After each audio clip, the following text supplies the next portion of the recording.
Salut à tous, c'est Mougli et bienvenue pour ce premier numéro de C'est quoi cette pub?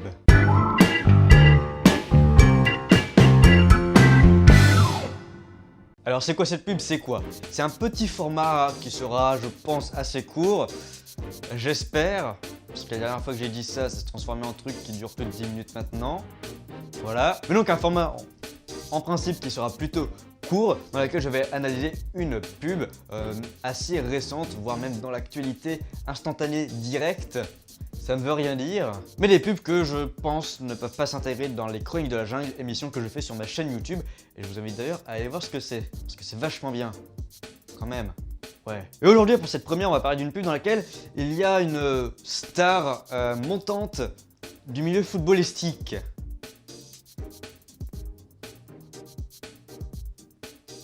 Pour ceux qui n'ont pas compris, la voici.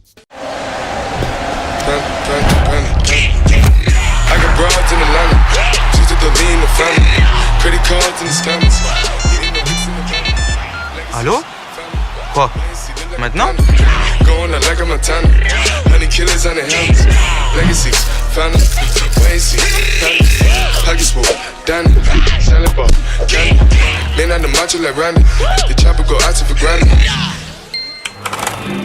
Alors je voulais pas montrer en entier parce que je pense que vous l'avez tous vu au moins une fois à la télé, ou sur YouTube, ou les deux, ou à la radio. Non, parce qu'à la radio il n'y a pas d'image. Et oui, excellent, à bientôt.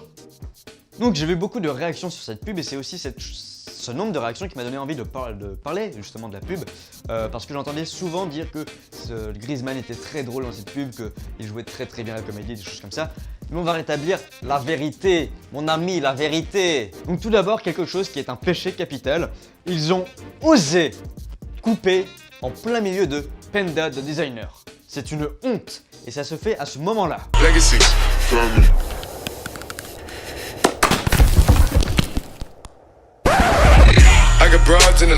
Alors bien, hein, bravo le gouvernement. On laisse passer des choses comme ça. C'est quoi la prochaine étape? Couper dans... Hein? Bon, mis à part cette petite coupure dans la merveilleuse musique de Designer, qui est sûrement la meilleure qu'il ait faite dans sa carrière longue de moins d'un an. Très longue carrière. Il y a quand même des choses qui ne vont pas. Bon, déjà, je vais revenir sur les critiques. Quand je dis critiques, c'est négative et positive. Hein. Sur les critiques que j'ai vues, lues, entendues, chantées. Non, je ne chante pas. Ferme ta gueule. Et donc, notamment sur le fait que Antoine Griezmann serait drôle. Eh bien, je vais vous donner mon avis sur cette critique. Spoiler, je ne suis pas d'accord. Sinon, je n'en parlerai pas, en fait. J'aurais juste dit, c'est vrai. Voilà. C'est pas très drôle non plus, ça, remarquez, hein. Nous sommes bien d'accord. Déjà, pour plusieurs choses. Je pense que, de base, cette pub n'est pas destinée à être drôle. Ou alors, c'est vraiment qu'ils ont beaucoup échoué. Certains levels pour échouer quand même là. Parce que les situations sont absurdes, mais ça ne fait pas que c'est drôle. Je veux dire, il y a rien dans le jeu qui fait que c'est drôle, il n'y a rien dans la mise en scène qui fait que c'est drôle.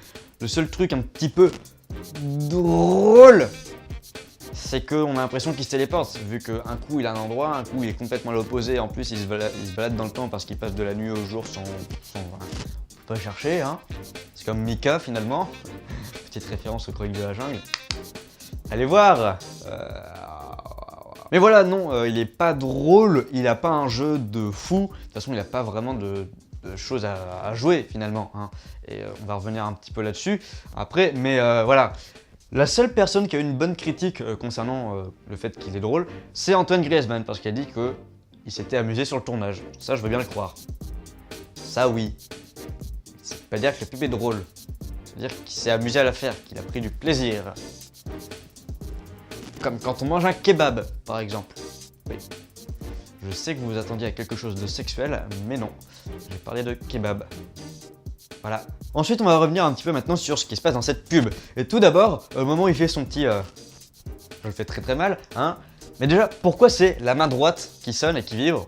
Parce qu'elle vibre, visiblement. Et pas la main gauche. Je veux dire, c'est du racisme. Enfin, c'est de la discrimination anti-main gauche. Je demande à ce que Barack Obama fasse une pétition pour que cette pub soit interdite. Je sais que d'autres gauchers, c'est juste que je vois que Barack Obama comme ça, là. je ressors du cadre, sinon c'est pas drôle. Ensuite donc il se téléporte dans un bar puisque il est la seconde d'avance sur un terrain de foot pour après changer complètement de tenue et être là en train de faire son cocktail. Alors déjà ça veut dire qu'il sait faire des cocktails, ça pourquoi pas, hein. On sait jamais, peut-être qu'il sait vraiment faire des cocktails, pourquoi pas. Je vais dire, mais ça veut quand même dire qu'il se déplace vachement vite. Ou que le coach lui a dit « Antoine, c'est bien, t'as marqué, casse-toi ». Je ne sais pas, peut-être. Voilà. Ensuite, on se retrouve dans un cinéma avec un mec qui a une magnifique coupe mulet. Très très swag. Et qui donc essaye de pécho une jeune demoiselle, une jeune femelle hein, qui est à sa gauche. Parce que oui, je sais faire pour me mettre en situation. Je suis très très fort. Donc déjà on peut se poser une question, dans la mesure où cette femelle semble déjà refuser les avances de ce jeune homme, fougueux et vachement beau, pourquoi elle a accepté d'aller au cinéma avec lui? C'est déjà une question qu'on peut se poser, et à laquelle je n'ai pas la réponse.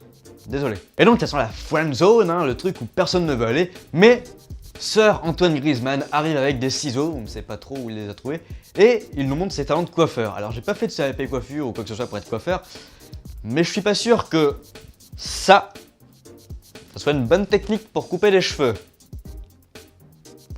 Je sais de quoi je parle, j'y suis allé ce week-end chez le coiffeur. Et donc bye bye la coupe mulet et bonjour le beau gosse qui va pécho la jeune demoiselle. Enfin, je pense, sinon ça n'a aucun intérêt. Parce que si après il se revoit plus, à la place d'Antoine Griezmann, je demande à me faire rembourser. Je sais pas pourquoi je regarde par là. Et juste derrière, on a Antoine Griezmann qui a l'air d'être amusé, PTDR, je ne sais pas trop, par le film qu'il est en train de voir. Alors que toutes les autres personnes regardent le film comme si c'était genre un drame. Genre comme s'il y avait des morts, et lui il est comme ça. Excellent, Jean-Louis est mort, décapité, wouh! On a ensuite droit au merveilleux gars dans son chalet avec, je ne sais pas qui c'est, mais une femme en tout cas.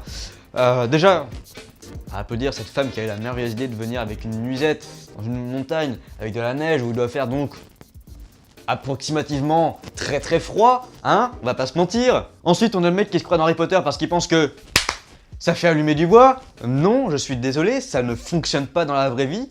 Renseigne-toi, hein, Jean-Kévin. Et la demi-seconde plus tard, après l'échec de cet homme pour allumer du feu la femme a une écharpe, je sais pas trop ce que c'est, en laine, qui fait 300 km de long. Alors, outre le fait que, apparemment, Antoine Griezmann peut faire 300 km d'écharpe en une demi-seconde et aussi la poser sur la femme sans que personne ne s'en rende compte, on peut aussi voir que, après, en 3-4 secondes, il est pas foutu de faire une ligne. On peut se poser des questions là. Est-ce que c'est vraiment lui ou est-ce qu'il a pas plutôt trouvé sur Amazon livraison en un jour avec le premium? Donc après le crime du siècle en coupant en pendant, on se retrouve dans une espèce de but hein, où un mec s'arrête avec... un mec en voiture s'arrête avec sa copine ou la demoiselle qui essaye de charmer.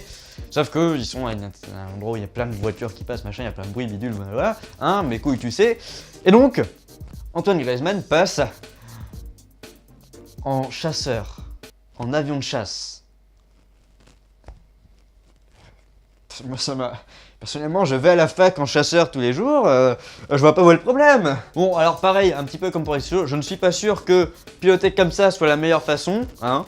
Autant pour des cocktails, oui, mais pour piloter un avion de chasse, je ne suis pas sûr. Ensuite, vu tout le carburant qu'il a dû lâcher pour faire cette espèce de cupidon moche, bah, la planète, elle te dit pas merci Antoine, hein, ça je peux te le dire. Je l'ai eu au téléphone tout à l'heure, elle m'a dit Mougli, tu pourrais dire à Antoine que je le remercie pas, hein, vu comment il a pollué. C'est pas Charlie du tout. Écoute ce que dit la planète, hein. Et puis bon, je veux pas faire le malin, mais bon, cette femme là, elle est un petit peu exigeante quand même, parce que si on fait abstraction des voitures ou si juste elle se retourne, bah elle voit le coucher de soleil. Ça lui va pas. Il faut qu'il y ait un Cupidon dessiné dans le ciel. Bon. Écoute, je suis pas forcément le mieux placé dans ce domaine, mais à ta place, jeune homme dont je ne connais pas le nom, je me poserais des questions sur ses motivations, hein, si tu vois ce que je veux dire. C'est peut-être plutôt Antoine Griezmann qu'elle veut, hein.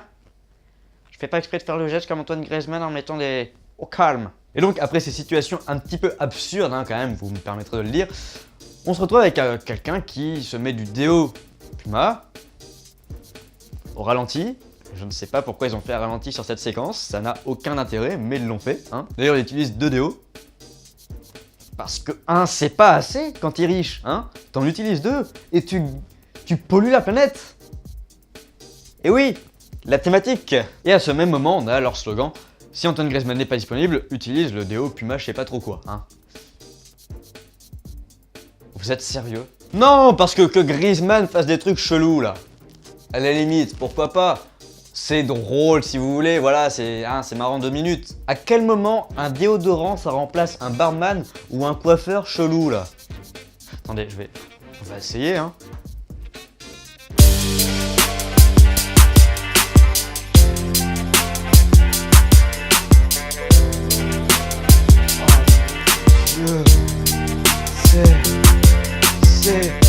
Ça marche pas du tout. Ah, c'est du Adidas. Donc pour conclure, qu'est-ce que je peux dire sur cette pub? Bah elle est pas foncièrement mauvaise, mais c'est juste qu'il y a eu beaucoup trop d'engouement positif et je pense que c'est notamment dû à ses fans et ses pseudo-fans qui sont plus là pour son physique que pour ce qu'il fait sur un terrain de foot, qui ne peuvent pas dire du mal de cette personne et qui du coup ont trop embelli cette pub. Je peux pas savoir comment lui ressent les choses, mais là il a limite été mis au rang de super acteurs qui devraient faire des films, des choses comme ça, d'humoristes peut-être même par certains. J'ai pas vraiment tout suivi sur les réseaux sociaux, mais voilà, ça m'a un petit peu agacé. Bon, je vais pas le cacher. Surtout qu'il y a quand même 2-3 petits trucs. Il y a des trucs qu'ils auraient quand même pu se fouler un petit peu plus. Je pense notamment à la scène avec le tricot, on voit très bien qu'il tricote dans le vide. Alors ça peut être fait exprès pour montrer le côté absurde, mais je ne pense pas que Puma ait pensé à ça. Et puis la finalité, le finish est un petit peu décevant quand même. Si Antoine Griezmann n'est pas disponible, utiliser un déo. Alors j'ai bien compris que ça veut dire que ce déo permet de marcher auprès des filles, mais vous reprenez juste ce que Axe fait depuis des années à ce moment-là. Et c'est pas original. Vous faites la même chose que Axe, mais en utilisant Antoine Griezmann, donc qui est une star, certes, mais c'est le même principe. C'est un peu dommage quoi. Enfin, je suis pas fan et je suis pas quelqu'un de qualifié pour le faire, mais je vais quand même essayer. Si je devais mettre une note à cette pub entre 0 et 20, je pense que je mettrais 13. 13 parce que, certes, il y a quand même pas mal de choses qui me gênent, qui m'ont énervé, mais plus autour de la pub. Dans la pub, il y a quelques petits trucs qui me dérangent, mais c'est quand même assez bien réalisé. Il y a quelques bonnes idées quand même d'utiliser le fameux geste d'Antoine Griezmann qui en fait appartient à Drake au départ. Mais voilà, donc 13, ça me semble quelque chose qui pourrait être correct. Donc c'est pas une mauvaise pub, loin de là, mais ça aurait pu mieux faire. Voilà. Vraiment du déo dans la bouche, ça m'énerve. Voilà, c'est tout pour ce premier épisode de C'est quoi cette pub? J'espère que ça vous a plu. Je suis conscient que c'est pas encore tout à fait au point parce que j'ai pas l'habitude de ne traiter que d'une seule pub, en plus d'une très longue pub. Donc dites-moi ce qui peut être amélioré. J'en prendrai note, j'en prendrai les commentaires en compte. D'ici là, n'oubliez pas de nous suivre sur Facebook et Twitter, de vous abonner à la chaîne. Vous pouvez également me retrouver sur ma chaîne personnelle, Mowgli Jungle King. Le lien sera à la fin. Je vous dis à très bientôt pour un nouvel épisode de C'est quoi cette pub? Pour autre chose éventuellement sur ma chaîne personnelle. Et n'oubliez pas que sur la jungle, c'est Mowgli. Tchuss, à bientôt, je me casse. Yeah, with the baseline.